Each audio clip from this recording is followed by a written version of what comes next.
sebagai penulis juga lu perlu personal branding berarti ya? Perlu banget. Ya freelance juga perlu banget. Ah, Kamu tuh kalau desainer grafis, kamu fokusnya ke desain yang apa? Apakah logo misalkan, apakah cover buku atau apa kayak gitu. Common Space kali ini kita ngobrol sama Ikhwanul Alim. Sedikit background dari Ikhwanul Alim ini, sekarang dia copywriter, technical editor. Sebelumnya dia di search engine optimization, dan memang dia juga blogger, ya kan, aktif juga, masih nulis. Dan beberapa tulisannya ini menurut gua lumayan menarik untuk dibaca di bidang teknologi, di bidang marketing, di bidang media segala umumnya gitu.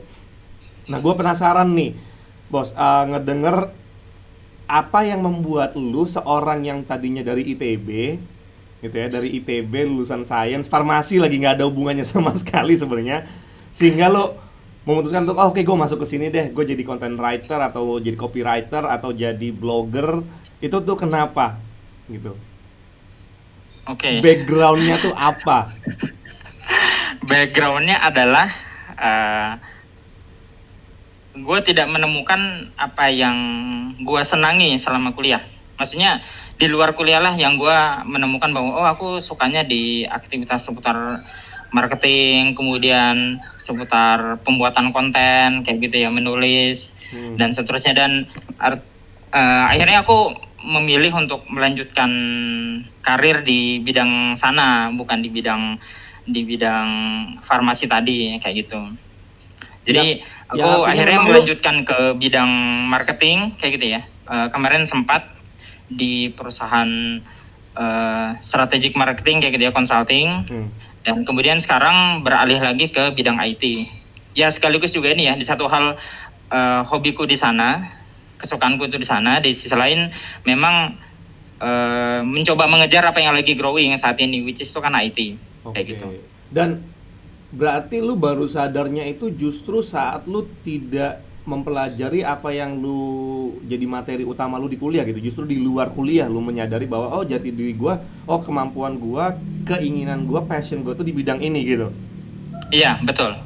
Tapi yang namanya kuliah ya santai aja, kuliahnya aja diberesin, tapi habis itu kita berkarir di bidang lain aja. Oke, dan itu nggak masalah buat lu gitu kan? Nggak ngerasa rugi gitu bahwa gua kuliah mahal-mahal atau capek-capek 4 tahun gitu kan? Enggak, gue rasa nggak ada masalah karena di sisi lain kan kita juga membangun network ya, membangun network di kampus kayak gitu dengan teman-teman yang lain.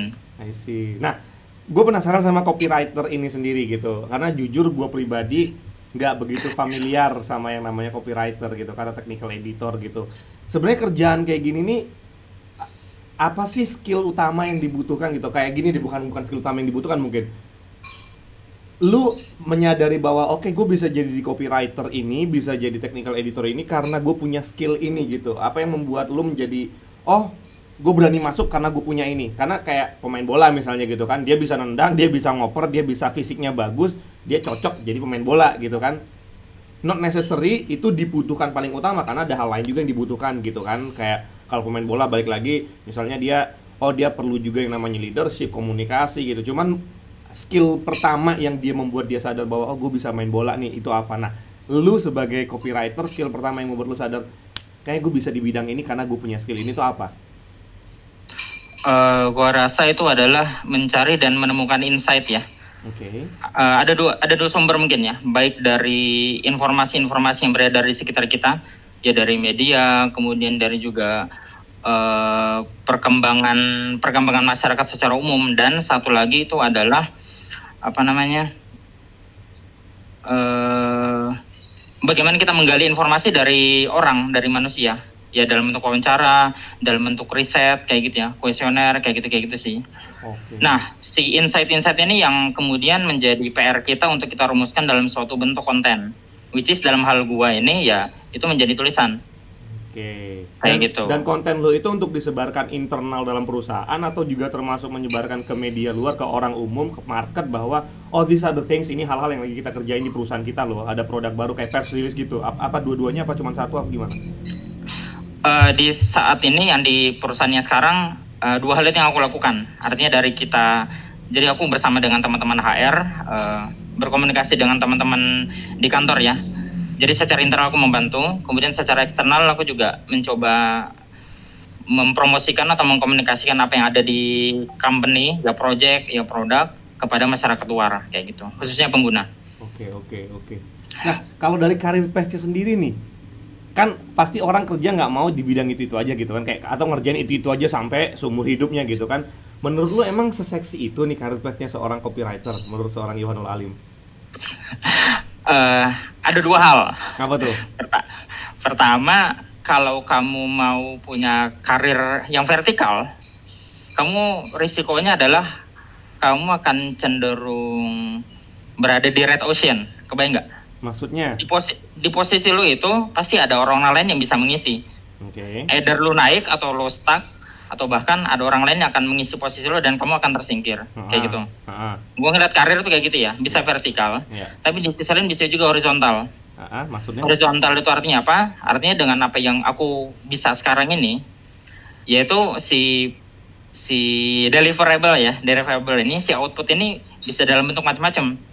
Ya kebetulan kalau di kantor misalkan gue bantu handle proposal, yaitu keluarannya proposal. Tapi kalau di luar kantor, kebetulan aku juga nge-freelance beberapa jasa-jasa penulisan ya, yaitu artikel yang SEO friendly ada, keluar jadi buku ya bisa juga, kayak gitu loh.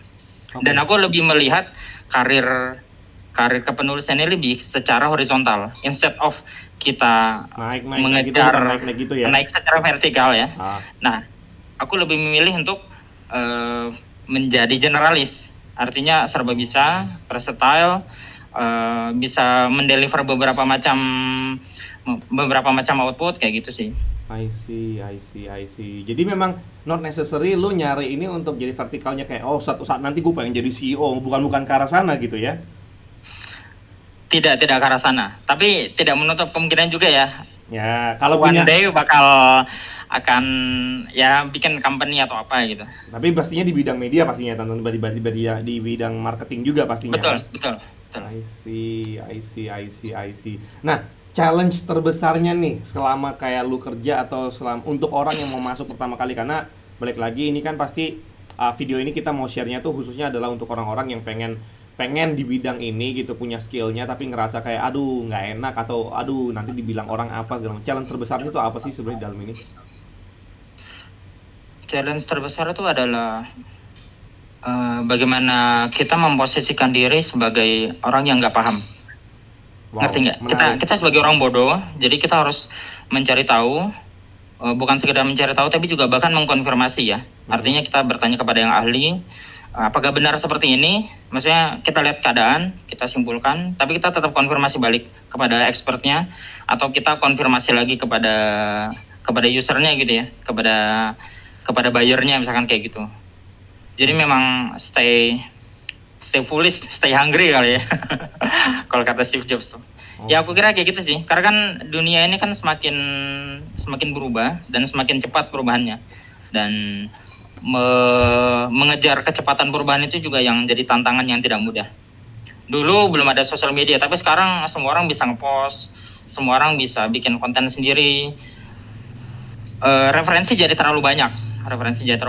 Bagaimana menghimpun, memilah, dan mengekstraknya jadi sesuatu yang insightful tapi juga bermanfaat, itu kan yang makin jadi tantangan ya. Kayak gitu. Menarik. Dan dari sisi lu sendiri, sebenarnya make sense gak sih untuk menjadi copywriter di zaman sekarang ini? Karena balik lagi kayak lu bilang sendiri tadi kan, banyak sekarang udah banyak banget informasi di luar sana, media di luar sana gitu. Kayak emang masih dibutuhkan posisi itu, sedangkan banyak orang lain udah bebas menulis gitu. Not necessary dia harus jadi copywriter, tapi orang udah bisa menulis juga. Apakah itu menjadi sebuah threat buat lu gitu dalam hal dunia kerja gitu, bahwa ada media yang sudah segitu terbukanya ini menyediakan informasi segitu bebasnya dari mana aja? Ada terancam nggak sih sebenarnya posisi copywriter ini? Aku melihat celahnya di sini loh. Celahnya bahwa informasi memang melimpah, tapi banyak orang nggak mampu mengolah informasi. Oke. Kebayang nggak? Ya mereka mungkin bisa nge-google, tapi yang di Google yang salah misalkan gitu. Mereka mau mencari sesuatu tapi nggak tahu keyword yang tepat untuk kesana. Mereka mengumpulkan referensi gampang, tapi bagaimana mengolahnya, mengambil intisarinya, bagaimana menyambungkannya menjadi sesuatu story yang layak dan enak dibaca, Ya di sanalah humannya seorang writer yang even nggak bisa digantikan sama automationnya robot atau automationnya codingan programan itu ya, Oke. kayak gitu. Karena ada sense yang main di situ ya. Karena ada sense yang main di sana, gitu. Menarik, menarik. Nah, kalau kalau misalnya nih ada orang yang sekarang lagi di sini atau pengen tertarik untuk memulai karirnya, memulai pekerjaannya di copywriter, let's say, masih ada nggak kemungkinan untuk pindah channel paling dekat untuk jadi seorang copywriter, channel paling dekat untuk pindah itu apa sih? Kayak posisi Lewat paling dekat. portfolio sih, Lebih kemana? lewat portfolio. Artinya ya kita harus bangun personal project atau kita bikin portfolio kita sendiri yang itu jadi kita tunjukkan kalau kita mau melamar kerja ya, let's say gitu ya, untuk melamar kerja ya. Ya Lebih ke kita arah tunjukkan. lebih ke arah ini sih, Bos. Kalau orang, let's say, dia lagi di copywriter gitu kan, apa posisi berikutnya atau kerjaan lain yang masih sedikit berhubungan dengan copywriter ini yang bisa jadi opsi gitu. Let's say, orang ini udah kayak, aduh kayaknya gue nggak mau lagi copywriter deh, gitu. Masih bisa nggak sih lompat ke bidang lain atau ke pekerjaan lain? Menurut aku yang dekat dengan begitu, ini kan soal mengolah dan menyusun informasi ya. Yoi. Yang mirip-mirip dengan itu graphic designer mirip seperti itu sih. Kayak gitu. Oke. Mungkin yang satu mainannya teks, tapi yang satu kan mainannya grafis, warna gitu-gitu ya. Seperti itu sih. Walaupun nggak bisa ngegambar gitu, kayak kan graphic designer bisa ngegambar. Akhirnya kan harus belajar menggambar ya. Tapi basic dari Soft skill-nya lah, soft mengolah skill untuk informasinya informasi. itu yang sama sebenarnya. Mengolah, menyusun mana yang prioritas, mana yang secondary itu yang sama. I see. Kayak gitu. I see. Dan dari lu sendiri, kayak gue kepikiran tuh wartawan gitu loh. Apakah mirip nih, bisa nggak sih ke wartawan? Jadi wartawan media gitu, sama nggak sih skill setnya atau masih interchangeable nggak sih skill yang bisa lu pakai ke sana lu? Secara umum mungkin sekitar 60% sama kali ya. Oh iya. Sama itu artinya kita menghimpun informasi, kemudian kita mengolah jadi sesuatu yang menarik atau ada flow-nya gitu. Ya seperti itu, gitu sih. Cuma yang paling membedakan kali ya kalau di IT company itu mungkin kadang-kadang kita terbatas dengan space. Ini gimana caranya kita mau ngomong kepada si user di aplikasi ini, tapi teksnya cuma sekian, kebayang nggak? Ibarat nge-tweet itu ya cuma berapa ratus kata, Karakter. bukan kata, 200 karakter ya, 200 atau 300 karakter kayak gitu. Dan itu benar-benar kita untuk merumuskan yang 1-2 kalimat itu benar-benar kita, apakah ini udah concise, apakah ini udah menempatkan diri di dalam namanya user journey-nya, apakah ini solve dia problem, apakah ketika kita memberikan error message itu errornya itu kasar atau tidak, kasar secara ini ya, ini sense-nya kasar atau enggak nih, atau kita malah berperan sebagai app yang seakan-akan menjadi teman yang memberikan saran dengan baik, kayak gitu loh. I see. Kayak gitu sih. Oke. Kalau wartawan nulis di koran mungkin ya kan space-nya cukup banyak ya. Nah itu. Let's say 700 kata gitu ya. Ya itu ya lumayan, 1,5 halaman A4 sebenarnya banyak juga. Tapi yang paling menarik adalah bagaimana membuat output yang sependek-pendeknya output. Kebayang tadi ya. Iya. Karena Dan yang nulis yang pendek lebih susah daripada yang panjang. Iya, balik lagi. Gua rasa ini yang bisa gue tarik sedikit mendeduksi dari habis obrolan kita barusan ini gitu. Fungsi lu itu memang benar-benar sangat dibutuhkan sama perusahaan pastinya, karena yang gua tahu orang Indonesia umumnya ya, atau lebih ke semua manusia lah, itu malas baca gitu kan. Kayak if you give them a book for them to read gitu kan, ngasih buku yang dibaca paling pertama pembukaan sama sinopsis di belakangan gitu kan ujung-ujungnya. Iya. Nah, berarti fungsi lu ini benar-benar gimana caranya mendeliver sesuatu yang penting, yang krusial dengan cara yang paling efektif, dengan space yang paling pendek gitu ya. Betul. Supaya orang bisa menerima informasinya dengan cepat, dicerna dengan baik tanpa kehilangan esensi intinya gitu ya. Iya, betul. Nah, contohnya kan kalau kita bikin, aku kasih contoh ya. Kalau kita bikin suatu guide untuk aplikasi, kan nggak mungkin user itu akan membaca dari A sampai Z, dari depan sampai belakang. Iya. Yang mereka lakukan itu adalah mereka lihat daftar isinya, kemudian dari daftar isi itu mereka akan pergi ke halaman yang mereka butuhkan. Iya.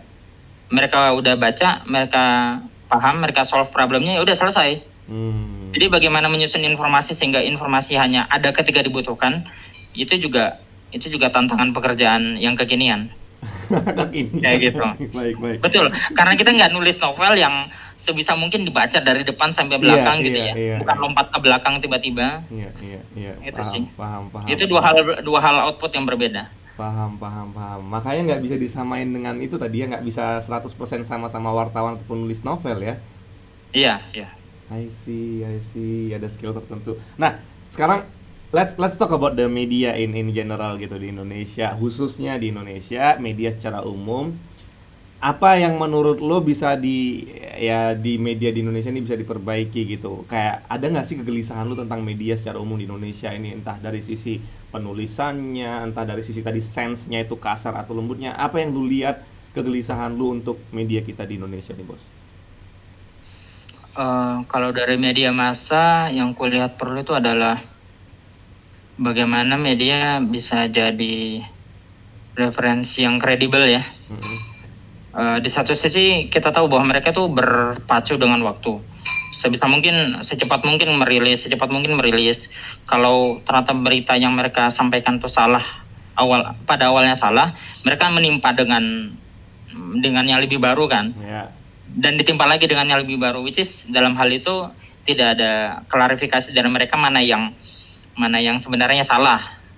Apakah yang pertama salah, tapi mereka tidak mengatakan bahwa yang pertama itu salah, dan mereka let's say tidak meminta maaf, tidak membenarkan tidak meng-highlight ulang yang benar yang mana, padahal yang salah sudah keburu viral gitu loh. Yang awal itu udah keburu viral. Kayak gitu sih.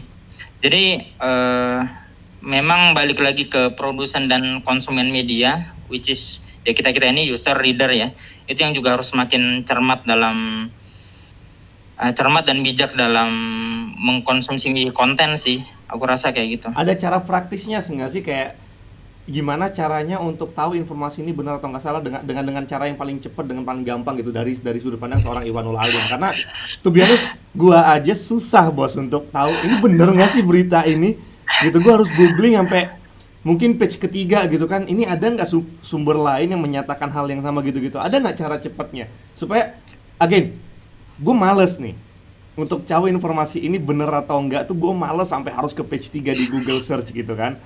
Cara paling cepatnya, paling efektif untuk seorang Iwanul Alim yang bisa dibagikan ke kita ini apa? Setahu gue nggak ada sih. Artinya kalau berita dari media massa paling kita berikan waktu 3 hari lah. Kalau dia benar dan dia memang interested untuk banyak orang, tentu dia akan ada dinamikanya sendiri. Dan di hari ketiga kita akan tahu mana yang nggak berkembang karena dia hoax, mana yang ternyata dikonfirmasi sana sini, dia clarify sana sini, ternyata akhirnya keliru, akhirnya benar, ya akhirnya kita harus berikan waktu sih. Berarti rumusnya dari lu gitu ya, cuman tunggu aja dalam 3 hari karena pasti ada orang lain yang membenarkan atau membantah itu gitu, membantah ya. Baik. Iya. Intinya cuma gitu, ngerem dulu aja, nggak usah di-share cepet-cepet gitu kan. Iya, benar. Jangan buru-buru di-share sih. Kalau lu nggak mau nyari. Kalau kita nggak mau nyari, ya benar. Even kita nyari kan di masa yang sangat ini tuh, yang sangat cepat ini, kita akan menemukan informasinya juga mungkin, tapi bisa jadi itu masih yang benar, tapi bisa juga yang salah juga udah ada yang mendukung, kayak gitu. Lagi hot-hotnya kayak gini jangan dipegang dulu ya, kayak ke kompor gitu ya, masih panas jangan dipegang, tunggu dia tunggu agak dingin baru kita pegang gitu ya. Kalau kita terlibat yang disebut sebagai menyebarluaskan kan bahaya juga kan untuk kredibilitas kitanya kan, ya kita, ya institusi kita, kayak gitu sih. Nah, sekarang gua agak sedikit nyinggung ke UU ITE nih, dari sudut pandang seorang Iwanul Alim gitu kan. Ini kita nggak ngomongin politik, kita nggak ngomongin dalam hal yang benar-benar teknis mengenai perhukuman, perundang-undangan, tapi UU ITE ini untuk pekerjaan seorang copywriter, apakah ini ada dampaknya nggak sih? Lu jadi susah nggak sih gara-gara UU ITE ini, kayak harus hati-hati bikin apa gitu? Ada nggak dampak yang efeknya gitu? Karena kan aku kan tipe writer yang komunikasinya soal produk ya. Iya. Maksudnya soal kitanya aja, company kitanya aja. Jadi bukan membicarakan politik atau ya politik lah lebih khusus. Enggak sih, enggak thread ke arah sana sih. Oke, karena memang Gitu ya. fungsinya copywriter ini nih cuma menyampaikan apa yang ada di dalam keluar gitu ya. Mm. Nah, kalau topiknya memang kita bicara soal politik, soal policy gitu ya, policy pemerintahan segala macam, emang tricky ya, tricky. Tricky ya karena mungkin teks tertulisnya seperti itu, tapi interpretasinya antar orang atau antar pejabat pemerintah bisa berbeda. Nah, yang gitu itu yang menurutku salah kutip tuh bisa dangerous gitu. I see. Mm-mm. Karena ya itu yang gue lihat kayak banyak banget orang ngambil potongan-potongan baik itu tulisan, baik itu rekaman gitu kan dipotong-potong dan itu dijadikan bahan untuk mengompori gitu party yang Betul, betul. lain gitu kan orang-orang lain untuk tanda kutip yang membenci atau menghancurkan sesuatu yang sudah dibangun sama orang lain gitu. Iya. Even kalau kita ngomong aturan pemerintah kan aturan juga ada hierarki ya. Di tingkat tertinggi ada undang-undang, tapi kan dalam implementasinya masih ada aturan tertulis lagi yang mensupport kayak gitu ya. Entah misalkan peraturan pemerintah atau peraturan daerah gitu-gitu loh. Itu yang kadang-kadang kita men-screenshot satu peraturan ternyata kita nggak memahami big picture-nya, hubungannya relasinya dengan peraturan yang di atasnya maupun peraturan yang di bawahnya. Kayak gitu. I see. Nah, lo kepikiran gak sih pengen bikin, kan gue baca blog lu tuh lumayan panjang, di banyak banget postingannya. Lo kepikiran gak pengen bikin buku gitu tentang sesuatu yang menggelitik di kepala lo dan pengen lo bagiin, itu ada gak kepikiran? Kalau sekarang banget sih, ya insya Allah dalam mungkin 1 bulan ini bisa rilis ya. Aku lagi mengkompilasi soal freelance ya. Artinya kan gini, iya, aku ini employee di suatu company, tapi di sisi lain juga ada kegiatan-kegiatan di luar kantor yang yaitu inilah bisa aku share lah. Dan hal ini kegiatan-kegiatan freelance kayak gitu. Oke. Dan lu lagi bikin bukunya tentang gimana caranya jadi freelance yang tanda kutip menghasilkan gitu. Iya, kira-kira kayak gitu. Boleh nggak dikasih sedikit tips and tricksnya di sini juga untuk yang lagi sebagai seorang freelance tuh apa yang bisa membuat menghasilkan, apa yang nggak, sedikit aja di sini, nggak usah banyak-banyak. Bisa nggak? Pertama ya pastinya kita harus punya ya keahlian ya, tapi keahlian yang khusus gitu ya. Apa tuh? Khusus tuh artinya kita beda dengan yang lain. Kalau kamu penulis di bidang apa? Kayak gitu. Contoh.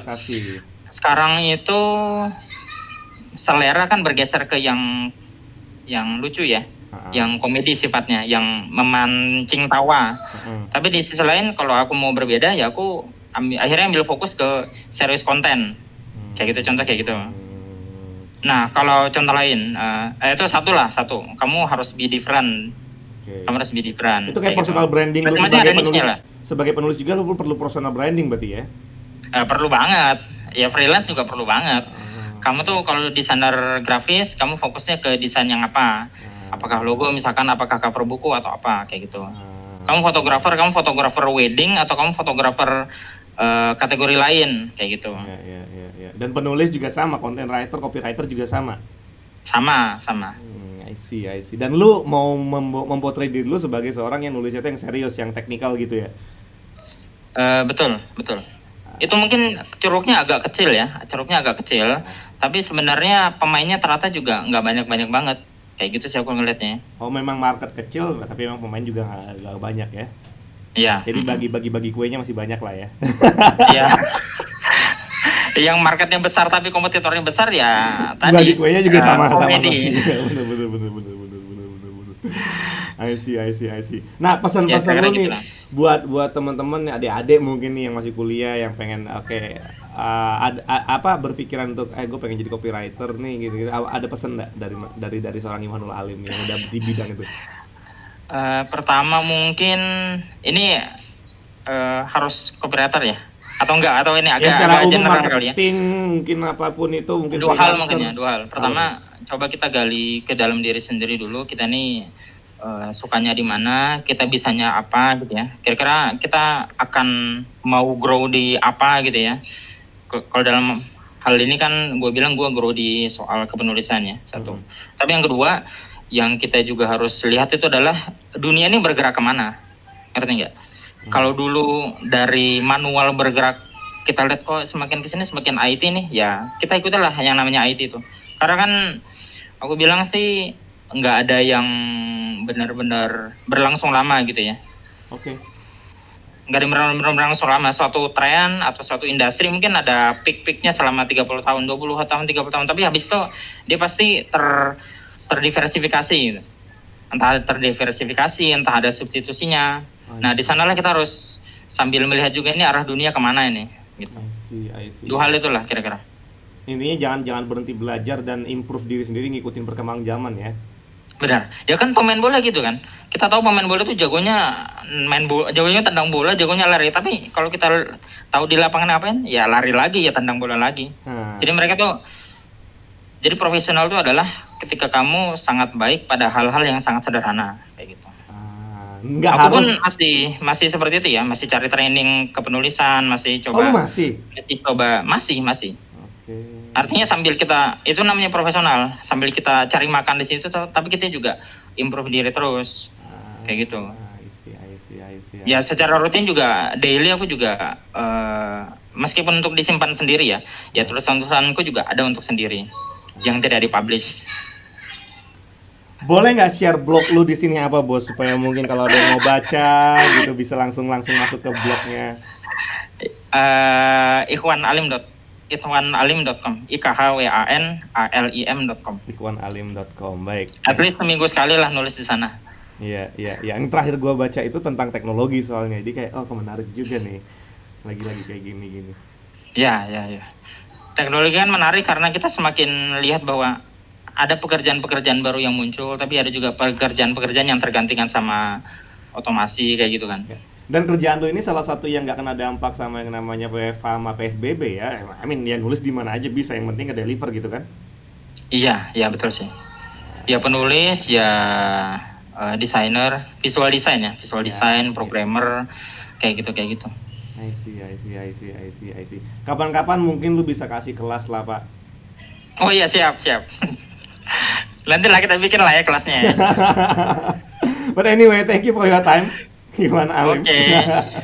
Semoga yang lu bagiin ini bisa You're welcome. Bisa bermanfaat buat teman-teman, khususnya adik-adik yang suka nulis tapi bingung, karir apa sih sebagai penulis, masa iya gue jadi harus maksain diri jadi penulis novel gitu kan. Ternyata ada karir yang profesional juga, kerja kantoran juga, yang bisa dibilang copywriter atau content writer yang memang bisa menyalurkan bakat menulisnya itu. Apalagi curiosity, kayak gue garis bawah itu curiosity. Itu poin nomor 1 paling penting bagi seorang content writer atau copywriter ya. Iya betul. Baik. Thank you very much Mas Bro. Oke, thank you juga. Salam buat keluarga. Siap. Take care. Common Space, where common people share and learn together.